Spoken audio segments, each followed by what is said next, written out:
सना, technically तो पहले अगर नायब वज़ीर आज़म की या डिप्टी वज़ीर आज़म की बात करें तो ये तो बात तब की है जब फाल ऑफ ढाका हुआ था, तब जुल्फ़िकार अली भुट्टो को नायब वज़ीर आज़म बनाया गया था। उसके बाद अगर 73 के आइन के बाद देखें तो टेक्निकली परवेज़ इलाही पहले नायब वज़ीर आज़म थे और अभी इसहाक डार साहब दूसरे नायब वज़ीर आज़म बने।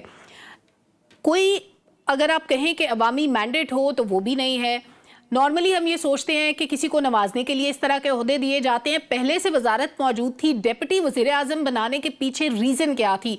ऐसी क्या मुश्किल आन पड़ी थी कि इसहाक डार को बतौर नायब वज़ीर आज़म नामजद कर दिया गया? बहुत शुक्रिया सलाह आपका। और एक तो ये कि क्योंकि मैं पहली मरतबा शरीक हो रही हूँ, तो जब आपका टाइम ड्यूरेशन पूरा हो तो आप मुझे कभी भी इंटरप्ट कर सकती हैं, बिकॉज मुझे पहला एक्सपीरियंस है आपके शो में। देखें, बात ये कि जो आपने 3 बड़े इंपॉर्टेंट हवाले दिए हिस्ट्री के, हमें ये सामने रखना पड़ेगा इस बात को कि अगर डिप्टी वजीर आजम हो, नाइब वजीर आजम हो, तो सबसे पहले तो ये कि हर जिस शख्स को नॉमिनेट किया गया माजी में 3 मरतबा, तो उसका एक अपना पोलिटिकल सिनेरियो था और एक मखसूस हालात में वो डिप्टी या नाइब वजीर आजम का ओहदा उस शख्सियत को दिया गया और उस शख्सियत से मखसूस किस्म के काम लिए भी गए।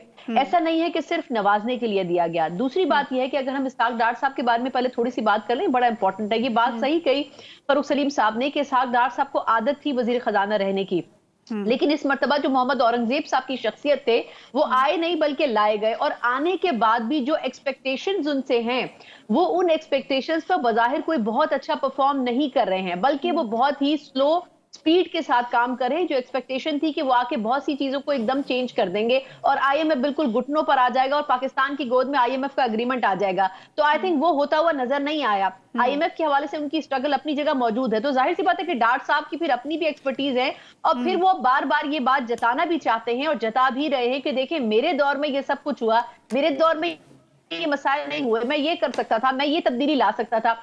मेरा ख्याल है हम लोगों की याददाश्त भी खो गई है। हमें याद नहीं कि जब पिछला पाकिस्तान तहरीक इंसाफ का जो आईएमएफ का एग्रीमेंट डिले हुआ था, उसके बाद जब नून लीग के दूसरे शख्सियत आए थे तो उन्होंने किस तरीके से उनको हटाया था और उसके बाद 9 महीने उनको भी लगे थे इस पूरे एग्रीमेंट को फाइनलाइज करने में। तो आई थिंक डार साहब का एक अपना भी ताल्लुक नवाज शरीफ साहब के साथ है और उनको सिर्फ कंपनसेट नहीं किया गया, बल्कि एक और इंपॉर्टेंट पहलू यह भी है कि शहबाज शरीफ साहब इस वक्त मुख्तलिफ महाजों के ऊपर काम कर रहे हैं। इकोनॉमी के लिहाज से इसमें कोई दो राय नहीं है कि शहबाज शरीफ साहब से शायद डार साहब बेहतर हैं। तो इसलिए माशी जो चैलेंजेस हैं वो इस वक्त एस्टेब्लिशमेंट की भी प्रायोरिटी है, हुकूमत की भी प्रायोरिटी है। तो आई थिंक मुझे लगता है कि एक सेकंड ओपिनियन के लिए भी डार साहब को एक एज अ फिल्टर यूज करने की कोशिश की जाएगी, क्योंकि एज अ वजीर खारजा उनके पास कोई साइनिंग अथॉरिटी नहीं है, लेकिन as a deputy prime minister उनके पास किसी ना किसी हद तक अथॉरिटी जरूर होगी कि वो क्वेश्चन कर सकें इकोनॉमी से रिलेटेड डिसीजंस के ऊपर। तो आई थिंक एक ही तीर से 2 शिकार करने की कोशिश की गई है। बिल्कुल ठीक है।